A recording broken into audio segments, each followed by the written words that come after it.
Bahkan kawan saya Ustadz Mansur mau nyalek juga katanya.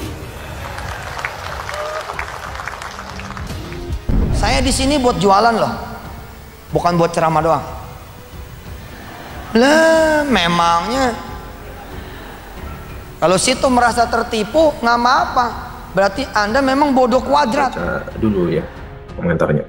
Bahaya banget kalau jadi anggota DPR gitu. Bahaya, bisa dijarah massa, gak ada yang mau milih. Ya memang siapa yang mau milih. Untung itu Yusuf Mansur nggak jadi anggota DPR, nah ya kan. Kalau jadi anggota DPR bahaya banget. Nah ini adalah komentar balasan dari dari komentar ini ya. Untung itu Yusuf Mansur nggak jadi anggota DPR. Kalau misalkan jadi anggota DPR, bisa-bisa rumahnya juga ikut dijarah massa gitu ya. Kemudian enak banget dia tiba-tiba muncul mau cari donasi lah. Kenapa nggak dia sendiri aja yang sedekah langsung ke keluarganya Afan? Memang betul, kenapa nggak langsung aja? Masya Allah, Ustadz Yusuf Mansur itu orangnya sangat tawadu, tahu warna duit. Lucu juga nih singkatannya. Si Ucup ngaku Ustadz, padahal aslinya Kang Tipu yang masih coba nekat ngibul nipu orang. Stop sebut Ucup Ustadz, dia Kang Tipu gitu. Sejak tahu yang punya dia, aku sih nggak pernah lagi mampir ya, karena keluarganya banyak yang tertipu usaha. Karena banyak yang tertipu usaha rekanan dengan dia gitu. Alhamdulillah Yusuf Mansur tidak jadi anggota DPR. Kalau jadi insya Allah dijarah seperti Ahmad Saroni dan lain-lain. Kesal dibohongi dengan bualannya, mampus mau dijarah warung steaknya. Nah ya ini masuk akal juga ya kalau misalkan Yusuf Mansur terpilih menjadi anggota DPR, ya bisa-bisa menjadi sasaran dijarah massa juga ya, bukan hanya rumahnya mungkin. Tapi usaha resto warung steaknya juga dijarah gitu ya, seperti yang disinggung oleh netizen tadi.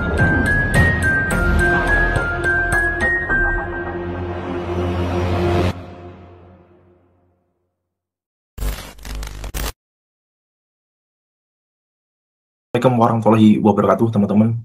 Kembali lagi bersama saya Ji di Jia TV. Kita masih berbincang mengenai masalah demonstrasi besar-besaran yang terjadi beberapa hari terakhir, yang mengakibatkan beberapa gedung anggota DPRD di berbagai wilayah dan juga rumah-rumah dari wakil anggota DPR ya, beberapa anggota DPR ini dijarah massa begitu. Setidaknya ada 4 rumah yang dijarah. Yang pertama rumah milik Ahmad Saroni, yang kedua milik Uya Kuya, Eko Patrio, dan yang terakhir adalah rumah milik Menteri Keuangan Bu Sri Mulyani. Tentunya ini sangat disayangkan begitu ya, karena bagaimanapun demonstrasi ya seharusnya memang disampaikan dengan cara-cara yang baik begitu ya, dan juga tidak ada aksi vandalisme begitu. Tetapi memang inilah reaksi kemarahan dari masyarakat mungkin ya, karena memang sakit hati terkait dengan ulah para wakil rakyat akhir-akhir ini yang terkesan mereka hidup berfoya-foya, memamerkan berbagai gaji, fasilitas, dan tunjangannya. Misalkan mengatakan tunjangan rumah saja 78 juta begitu per bulan, sedangkan banyak rakyat yang mereka saja tidak memiliki rumah, dan juga untuk makan besok saja itu tidak pasti gitu kawan ya. Harus jadi mereka bekerja itu hanya untuk makan esok hari, untuk menyambung hidup dan tidak bisa menabung gitu. Tapi di sisi lain masyarakat melihat wakil rakyat ini berjoget-joget begitu ya. Kemudian ada yang memparodikan joget sound horror begitu ya. Dan itu pun puncaknya terjadi demonstrasi dan juga mengakibatkan ricuh ya di berbagai wilayah. Dan salah satu pemicunya adalah reaksi dari masyarakat yang geram ketika melihat ya seorang driver ojol yang dilindas oleh mobil Brimob gitu ya, dan itu pun juga terkesan memang arogansi dari kepolisian dalam menangani massa gitu ya.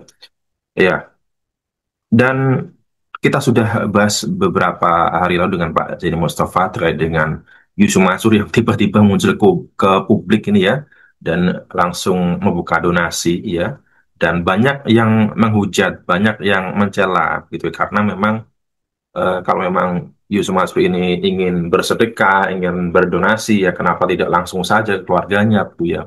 Kan Yusuf Mansur juga sebenarnya kan mengklaim dirinya ahli sedekah gitu di acara Hotman Paris, dan juga kekayaannya ya luar biasa, punya saham di mana-mana ya. Pajak restoran steaknya saja katanya kan sehari sampai 100 sampai 200 juta per hari gitu ya. Tentunya tidak perlu membuka donasi kalau ingin bersedekah ya. Langsung saja donasikan langsung atas nama diri atau keluarganya ke pihak keluarga almarhum. Dan juga ini terkesan Yusuf Mansur ini tiba-tiba muncul, ini tidak ada silaturahmi, tidak ada mengunjungi ke keluarga almarhum, tidak takziah gitu ya, dan juga tidak mengucap bela sungkawa. Jadi ujuk-ujuk buka video, buat video, tidak salam, kemudian tidak mengucap bela sungkawa, langsung meminta donasi masyarakat. Dan nomor rekening yang dicantumkan itu pun juga bukan nomor rekening keluarga almarhum Afan Kurniawan langsung, tetapi adalah rekening milik pesantrennya begitu. Nah, inilah yang menjadi kecurigaan dari netizen gitu ya.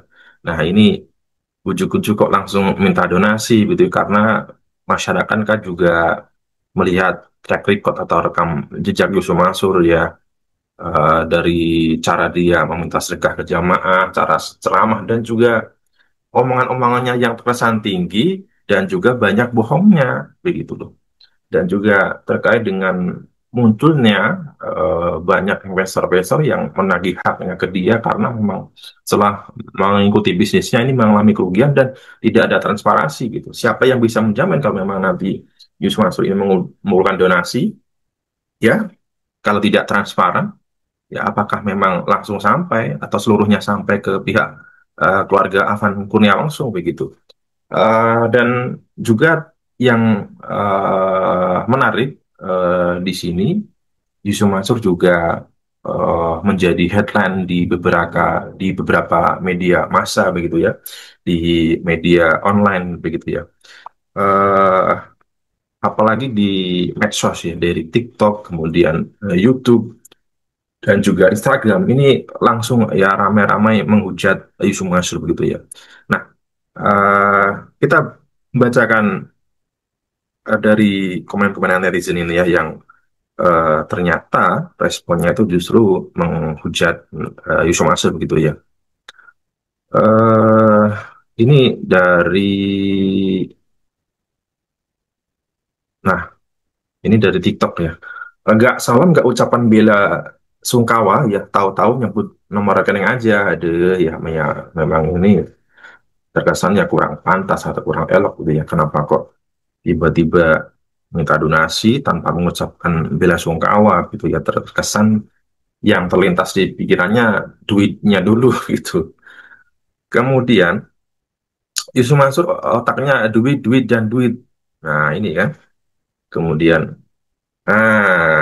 ini lucu juga nih ya. Jadi ada yang mengaitkan Yusuf Mansur kalau misalkan Yusuf Mansur itu terpilih menjadi anggota DPR juga. Karena kan kita ketahui Yusuf Mansur juga dulu pernah mencalonkan diri ya sebagai eh bacalek, eh, calon legislatif anggota DPR dari Partai Perindo gitu ya, dan ternyata di wilayah dapilnya itu hanya memperoleh sekitar 4 ribuan suara gitu ya. Nah ini kan sungguh miris ya, seorang yang ya cukup populer ya di TV dulu ya, tetapi kalau sekarang kan jarang-jarang nongol.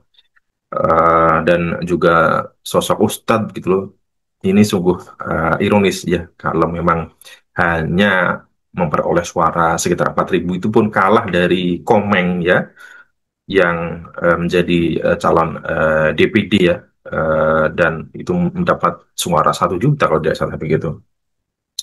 Nah, nah ini ada yang mengaitkan ya kalau misalkan Yusuf Mansur itu nanti jadi anggota DPR, nah bisa-bisa rumahnya juga dijarah massa gitu ya, atau mungkin usaha restonya begitu. Nah kita baca dulu ya komentarnya. Bahaya banget kalau jadi anggota DPR gitu. Bahaya bisa dijarah massa, gak ada yang mau milih. Ya memang siapa yang mau milih? Untung itu Yusuf Mansur nggak jadi anggota DPR, nah ya kan? Kalau jadi anggota DPR bahaya banget. Nah ini adalah komentar balasan dari eh nah dari komentar ini ya. Untung itu Yusuf Mansur nggak jadi anggota DPR ya. Kalau misalkan jadi anggota DPR bisa-bisa rumahnya juga ikut dijarah massa gitu ya. Kemudian enak banget dia tiba-tiba muncul mau cari donasi lah. Kenapa nggak dia sendiri aja yang sedekah langsung ke keluarganya Afan? Memang betul. Kenapa nggak langsung aja? Masya Allah Ustadz Yusuf Mansur itu orangnya sangat tawadu, tahu warna duit. Lucu juga nih singkatannya.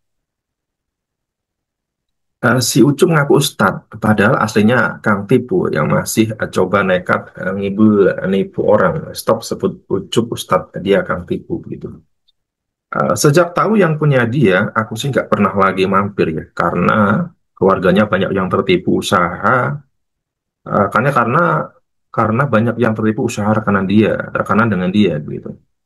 Alhamdulillah Yusuf Mansur tidak jadi anggota DPR. Kalau jadi, insya Allah dijarah seperti Ahmad Saroni dan lain-lain. Kesal, dibohongi dengan bualannya, mampus mau dijarah warung steaknya. Nah, ya ini masuk akal juga ya kalau misalkan Yusuf Mansur terpilih menjadi anggota DPR, ya bisa-bisa menjadi sasaran dijarah massa juga ya, bukan hanya rumahnya mungkin, tapi usaha resto warung steaknya juga dijarah gitu ya, seperti yang disinggung oleh netizen tadi ya, karena memang masyarakat ini sangat peka gitu ya terhadap tindak tanduk para wakil rakyat gitu.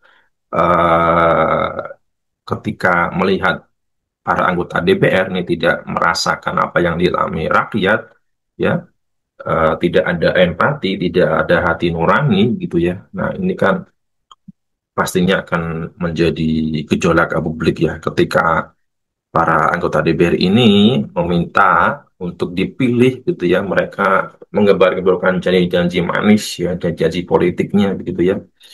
Eh, dan ketika menjadi anggota DPR terpilih dan terpilih, nah ini lupa ya dengan ya amanah-amanah yang dia emban dari masyarakat atau dari rakyat gitu ya. Masyarakat yang kini dibebani pajak yang terus mencekik dari berbagai sektor gitu ya. Nah, sedangkan para pejabat-pejabat kita ya hidup bermewah-mewahan begitu. Ini kan membuat rakyat itu sakit hati gitu ya.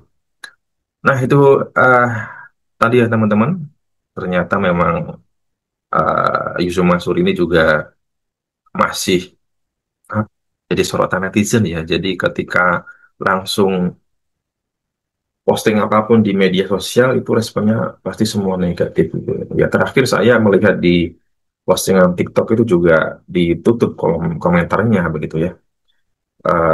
Ini ada apa gitu ya, karena memang semuanya menghujat isinya, semuanya responnya negatif. Ya memang itulah salah satu konsekuensi yang harus dia terima, atau mungkin hukum alam, atau sebuah sanksi sosial, atau bisa disebut cancel culture ya. Ya, jadi budaya memboikot ya, karena memang dianggap apa namanya, orang ini terkesan memang perilakunya ini kurang baik di mata masyarakat gitu ya.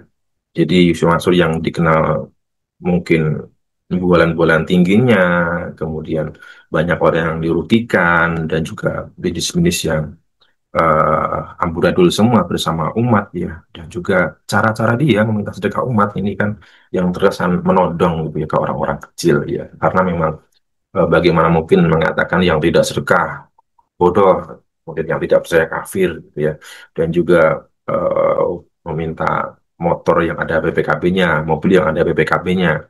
cincin, gelang, emas perhiasan suruh dicopotin. Yang mana mereka yang disuruh copot itu rata-rata itu orang-orang kecil semua yang mungkin mereka eh, memakai perhiasan itu sebenarnya untuk menabung gitu ya.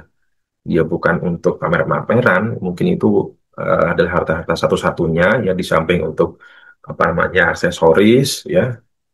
Jadi digunakan untuk menabung ya. Jadi ketika memang eh, motor, mobil, kemudian rumah satu-satunya diminta untuk disedekahkan, nah mereka orang-orang kecil ini mau usaha pakai apa gitu ya kan, bisa masuk tidak mereka mikir sampai seperti itu. Ya, mungkin itu cukup dari saya teman-teman ya, terkait dengan pembahasan demonstrasi besar-besaran dan juga mengakibatkan kematian seorang David Ojol dan muncul tiba-tiba Yusuf Mansur yang membuka donasi tetapi menuai hujatan dari netizen ya, dan bahkan dikaitkan dengan jikalau misalkan Yusuf Mansur jadi anggota DPR, nah ini bisa-bisa dijarah juga nih warung steaknya begitu ya. Oke, mungkin itu saja yang bisa saya sampaikan. Terima kasih. Wassalamualaikum warahmatullahi wabarakatuh.